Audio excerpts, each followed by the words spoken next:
ಅಳಿವಿನಂಚಿನ ಅತ್ಯಂತ ಅಪರೂಪದ ಕಡಲಾಮೆ olive Ridley Mangaluru ಕಡಲ ಕಿನಾರೆಯಲ್ಲಿ ಮೊಟ್ಟೆ ಇಟ್ಟಿವೆ. ಮಂಗಳೂರು ಹೊರವಲಯದ ಸಸಿಹಿತ್ಲು, ಬೆಂಗ್ರೆ, ತಣ್ಣೀರುಬಾವಿ, ಗುಡ್ಡೆಕೊಪ್ಲ ಬೀಚ್ನಲ್ಲಿ ಕಡಲಾಮೆಗಳ ಮೊಟ್ಟೆಗಳಿಗೆ ಅರಣ್ಯ ಇಲಾಖೆಯವರು ರಕ್ಷಣೆ ಒದಗಿಸಿದ್ದಾರೆ. ಕಡಲನಗರಿ ಮಂಗಳೂರಿನ ಸುತ್ತಮುತ್ತ ಸುಮಾರು 12 ಕಡೆ ಈ ಹಿಂದೆ ಆಮೆ ಮೊಟ್ಟೆಗಳು ಪತ್ತೆಯಾಗಿದ್ವು. ಮಂಗಳೂರಿನ ಕಡಲ ತಡಿಯ ತಣ್ಣೀರುಬಾವಿ, ಸಸಿಹಿತ್ಲು, ಬೆಂಗ್ರೆ ಪ್ರದೇಶಕ್ಕೆ ಈ ಹಿಂದೆ ಕಡಲಾಮೆಗಳು ಬರುತ್ತಿದ್ವು. ವನ್ಯಜೀವಿ ಸಂರಕ್ಷಣಾ ಕಾಯ್ದೆಯ ಅನುಸೂಚಿ 1ರ ಅಡಿಯಲ್ಲಿ ಕಡಲಾಮೆಗಳು ರಕ್ಷಣೆ ಪಡೆದಿವೆ. ತಾ ಹುಟ್ಟಿದ ಜಾಗಕ್ಕೆ ಮರಳಿ ಬಂದು ಮೊಟ್ಟೆ ಇಡುವ ಅಪರೂಪದ ಕಡಲಾಮೆಗಳು ಇದಾಗಿವೆ. ಕಳೆದ 3 ವಾರಗಳಲ್ಲಿ ಸಸಿಹಿತ್ಲು ಮತ್ತು ಇಡ್ಯಾ ನಡುವಿನ 3 ರಿಂದ 4 ಕಿಲೋಮೀಟರ್ ವ್ಯಾಪ್ತಿಯಲ್ಲಿ 6 ಗೂಡುಗಳು ಪತ್ತೆಯಾಗಿವೆ. ಅಳಿವಿನಂಚಿನ ಅಪರೂಪದ ಆಲಿವ್ ರಿಡ್ಲೆ ಕಡಲಾಮೆ ಈ ವರ್ಷವೂ ಇಲ್ಲಿಯ ಕಡಲ ತೀರಕ್ಕೆ ಆಗಮಿಸಿ ಮೊಟ್ಟೆ ಇರಿಸಿದೆ. ಸಸಿಹಿತ್ಲು, ಇಡ್ಯಾ, ಪಣಂಬೂರು ಮತ್ತು ಬೆಂಗ್ರೆಯ ಕಡಲ ಕಿನಾರೆಯಲ್ಲಿ ಮೊಟ್ಟೆ ಇರಿಸಿರುವುದನ್ನು ಅರಣ್ಯ ಇಲಾಖೆ ಅಧಿಕಾರಿಗಳು ಪತ್ತೆ ಹಚ್ಚಿದ್ದಾರೆ.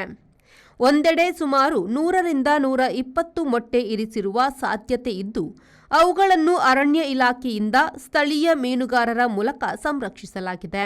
ಈ ಬಗ್ಗೆ ಮಾತನಾಡಿದ ಪರಿಸರವಾದಿ ಶಶಿಧರ್ ಶೆಟ್ಟಿಯವರು, ಸಸಿಹಿತ್ಲು, ಬೆಂಗ್ರೆಯ 14 ಕಡೆ ಕಡಲಾಮೆಗಳು ಮೊಟ್ಟೆ ಇಟ್ಟಿರುವುದು ಖುಷಿಯ ವಿಚಾರ. 2004-05ರಲ್ಲಿ ಕಡಲಾಮೆಗಳು ಬರುತ್ತಿತ್ತು. ನಂತರ ಕೈಗಾರಿಕೆಗಳ ಕ್ರಾಂತಿಯಿಂದಾಗಿ ತ್ಯಾಜ್ಯಗಳು, ಕೆಮಿಕಲ್ ಮಿಶ್ರಿತ ನೀರು ಹೊಳೆ ಮುಖಾಂತರವಾಗಿ ಸಮುದ್ರಕ್ಕೆ ಸೇರುತ್ತದೆ. ಇದರಿಂದ ಕಡಲಾಮೆಗಳು ಸಂತಾನೋತ್ಪತ್ತಿಗೆ ಬಾರದೇ ಇರುವಂತಹ ಪರಿಸ್ಥಿತಿ ಎದುರಾಗಿತ್ತು. ಇನ್ನಾದರೂ ಕೆಮಿಕಲ್ ಮಿಶ್ರಿತ ನೀರನ್ನು ಸಮುದ್ರಕ್ಕೆ ಬಿಡಬೇಡಿ, ಕಡಲಾಮೆಗಳ ಸಂತತಿಯನ್ನು ಬೆಳೆಯಲು ಬಿಡಿ ಎಂದರು. ನಮಸ್ಕಾರ. ಇವತ್ತು ಮಂಗಳೂರಿನ ಸಸಿಹಿತ್ಲು ಮತ್ತು ಬೆಂಗ್ರೆಯ ಒಂದು ಕಡಲ ತಡಿಯಲ್ಲಿ ಸುಮಾರು 14 ಕಡೆ ಆಲಿವ್ ರಿಟ್ರೀಟ್ ಕಡಲಾಮೆಗಳು ಬಂದು ಮೊಟ್ಟೆ ಇಟ್ಟಿರುವಂಥದ್ದು ಬಹಳಷ್ಟು ಖುಷಿ ಕೊಡ್ತಾ ಇದೆ. ಇದು ಬಹಳ ನನಗೆ ತಿಳಿದ ಮಟ್ಟಿಗೆ 2004 ಮತ್ತು 5ನೇ ಇಸ್ವಿಯಲ್ಲಿ ಆವಾಗ ಇಲ್ಲಿ ಸ್ವಲ್ಪ ಕಡಲಾಮೆಗಳು ಬರ್ತಿತ್ತು. ನಂತರ ಕೈಗಾರಿಕಾ ಪ್ರಗತಿ, ಕೈಗಾರಿಕಾ ಕ್ರಾಂತಿ ಅಂತ ಏನು ಕೈಗಾರಿಕೆಗಳ ತ್ಯಾಜ್ಯಗಳೇನು ವಾಂತಿಯಾಗಿ ಹೋಗ್ತಾ ಇವೆ ಹೊಳೆ ಮುಖಾಂತರ ಸಮುದ್ರಕ್ಕೆ, ಸುಮಾರು ಸಮುದ್ರದ ತೀರದಿಂದ 2 ಕಿಲೋಮೀಟರ್ ಅಂತರದೊಳಗೆ ಯಾವುದೇ ಕಡಲಾಮೆಗಳು ಸಮುದ್ರದ ತೀರಕ್ಕೆ ಬಾರದಂಥ ಪರಿಸ್ಥಿತಿಯಲ್ಲಿ ಅಷ್ಟು ಕೆಮಿಕಲ್ ಆಗಿ ಹೋಯಿತು ಸಮುದ್ರ. ಆ ನಿಟ್ಟಿನಲ್ಲಿ ನಮ್ಮ ಕರಾವಳಿಗೆ ಕಡಲಾಮೆಗಳು ಮೊಟ್ಟೆ ಇಡಲಿಕ್ಕೆ, ಸಂತಾನೋತ್ಪತ್ತಿಗೆ ಬಾರದೇ ಇರುವಂಥ ಪರಿಸ್ಥಿತಿ ಉಂಟಾಯಿತು. ಸುಮಾರು 2001ರಿಂದ 2005ನೇ ಇಸ್ವಿವರೆಗೆ ಕಾರವಾರದಿಂದ ಮಂಗಳೂರುವರೆಗೆ ಹಲವಾರು ಕಡೆ ನಮ್ಮ ಕಡಲಾಮೆಗಳು ಮೊಟ್ಟೆಗಳು ಸೈಟ್ ಆದರೂ ಕೂಡ ನಂತರ ದಿನಗಳಲ್ಲಿ ಎಲ್ಲೋ ಒಂದೊಂದು ಕಡೆ ಮಾತ್ರ ನನಗೆ ಸೈಟ್ ಕಾಣಲಿ ಸಿಕ್ಕಿತ್ತು. ಆದರೆ ಇತ್ತೀಚೆಗೆ ಅಂದರೆ ಈ ವರ್ಷ ಒಂದು 14 ಕಡೆ ಇಲ್ಲಿ ಕಾಣಲಿ ಸಿಕ್ಕಿದೆ. ಹೊನ್ನಾವರದಲ್ಲಿ ಕೂಡ ಕಳೆದ ವರ್ಷ ಒಂದು 40 ಕಡೆ ಕಾಣಲಿ ಸಿಕ್ಕಿದೆ. ಅದನ್ನು ಕೂಡ ಅಲ್ಲಿ ಕಡಲಾಮೆ ಸಂರಕ್ಷಕರು ಪ್ರೊಟೆಕ್ಟ್ ಮಾಡಿದ್ದಾರೆ. ನಾನು ಈ ಮಾಧ್ಯಮದ ಮುಖಾಂತರ ಜನತೆ ಕೇಳ್ಕೊಳ್ಳೋದಿಷ್ಟೇ, ಮನುಷ್ಯ ಹುಟ್ಟುವುದಕ್ಕಿಂತ ಹಲವಾರು ಸಾವಿರಾರು ವರ್ಷಗಳ ಮೊದಲು ಆಮೆಗಳು ಹುಟ್ಟಿದವು, ನಂತರ ಮನುಷ್ಯನ ಜನ್ಮ ಆಗಿದ್ದು. ಆದರೆ ಈಗ ಅವುಗಳಿಗೆ ಸಂತಾನೋತ್ಪತ್ತಿ ಮಾಡಲಿಕ್ಕೆ ಸಾಧ್ಯ ಆಗದ ಪರಿಸ್ಥಿತಿಯಲ್ಲಿ ಮನುಷ್ಯ ಪರಿಸರವನ್ನು ತಂದಿಟ್ಟಿದ್ದಾನೆ ಅಂತ ಹೇಳಿದ್ರೆ, ನಾವು ಪ್ರಕೃತಿಗೆ ಎಷ್ಟು ಮೋಸ ಮಾಡ್ತಾ ಇದ್ದೀವಿ, ಎಷ್ಟು ದ್ರೋಹ ಮಾಡ್ತಾ ಇದ್ದೀವಿ ಅನ್ನೋಂಥದ್ದು ನಾವು ಅವಲೋಕನ ಮಾಡ್ಕೋಬೇಕು. ದಯವಿಟ್ಟು ನಾನು ಕೇಳ್ಕೊಳ್ಳೋದಿಷ್ಟೇ, ಕೈಗಾರಿಕೆ ತ್ಯಾಜ್ಯಗಳನ್ನು ಬಿಡುದು, ಹೊಳೆಗೆ ಬಿಡುವುದಾಗ್ಲಿ, ನಿಮ್ಮ ಮನೆ ಅಡಿಕೆ ತೋಟ, ತೆಂಗಿನ ತೋಟಕ್ಕೆ ಕೆಮಿಕಲ್ ಸ್ಪ್ರೇ ಮಾಡಿ ಆ ನೀರನ್ನು ಹಳ್ಳ ಕೊಳ್ಳಗಳ ಮುಖಾಂತರ ಹೊಳೆಗೆ ಸೇರುವಂಥದ್ದಾಗಿ ಮಾಡುವಂಥದ್ದಾಗಲಿ, ಪ್ಲಾಸ್ಟಿಕ್ ತ್ಯಾಜ್ಯಗಳನ್ನು, ಅದು ವೇಸ್ಟ್ ಕಟ್ಟಿಂಗ್ ಆಗಿರುವಂಥ ಬಲೆಗಳನ್ನು ಸಮುದ್ರಕ್ಕೆ ಬಿಸಾಕಿ ಕಡಲಾಮೆಗಳು ಅದಕ್ಕೆ ಸಿಕ್ಕಿ ಒದ್ದಾಡಿ ಅವು ಸಫರ್ ಆಗುವಂಥದ್ದಾಗಲಿ, ಇಂಥದ್ದು ಮಾಡಬೇಡಿ.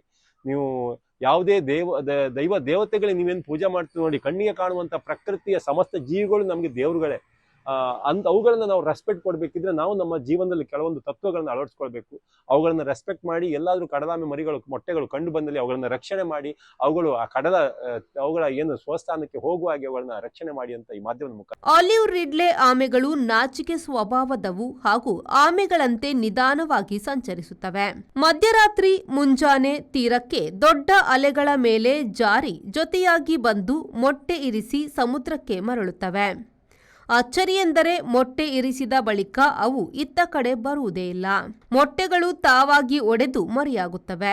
ಉಬ್ಬರದ ಅಲೆಗಳು ಬಡಿದರೆ ಮೊಟ್ಟೆಗಳು ಶಿಲೀಂಧ್ರದ ಸೋಂಕಿಗೆ ಒಳಗಾಗಿ ಹಾಳಾಗುವ ಸಾಧ್ಯತೆ ಇರುವುದರಿಂದ ಅವುಗಳನ್ನು ಪ್ರತ್ಯೇಕಿಸಿ ಅದೇ ಜಾಗದ ಮರಳನ್ನೇ ತಂದು ಹೊಂಡ ಮಾಡಿ ಸಂರಕ್ಷಿಸಿ ಮರಳು ಮುಚ್ಚಲಾಗುತ್ತದೆ. ಅದರ ಮೇಲೆ ನಾಯಿಗಳು, ಮನುಷ್ಯರು ಹೋಗಿ ಹಾಳು ಮಾಡದಂತೆ ಬಲೆ ಹಾಕಿ ಸುರಕ್ಷಿಸಲಾಗುವುದು. ಮೊಟ್ಟೆ ಒಡೆದು ಮರಿಯಾಗಲು 50 ರಿಂದ 55 ದಿನಗಳ ಕಾಲಾವಕಾಶದ ಅಗತ್ಯವಿದೆ. ಮಾರ್ಚ್ ಮೊದಲ ವಾರದವರೆಗೆ ಗೂಡು ಕಟ್ಟುವ ಸೀಸನ್ ಮುಂದುವರಿಯುವವರೆಗೆ ಅಂತಹ ಹೆಚ್ಚಿನ ಗೂಡುಗಳನ್ನು ಕಂಡುಹಿಡಿಯುವ ನಿರೀಕ್ಷೆಯನ್ನು ಅರಣ್ಯ ಇಲಾಖೆ ಹೊಂದಿದೆ.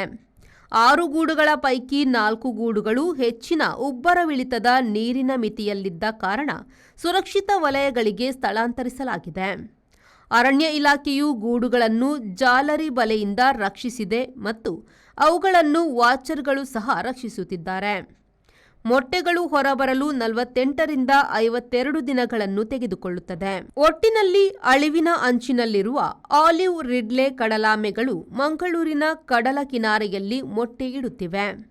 ಆಮೆಗಳ ಮೊಟ್ಟೆಗಳ ರಕ್ಷಣೆಗಾಗಿ ಸುರಕ್ಷತಾ ಬೇಲಿಯನ್ನು ನಿರ್ಮಿಸಿದ್ದಾರೆ. ಶರತ್ ಸಾಲ್ಯನ್, ವಿ4 ನ್ಯೂಸ್, ಮಂಗಳೂರು.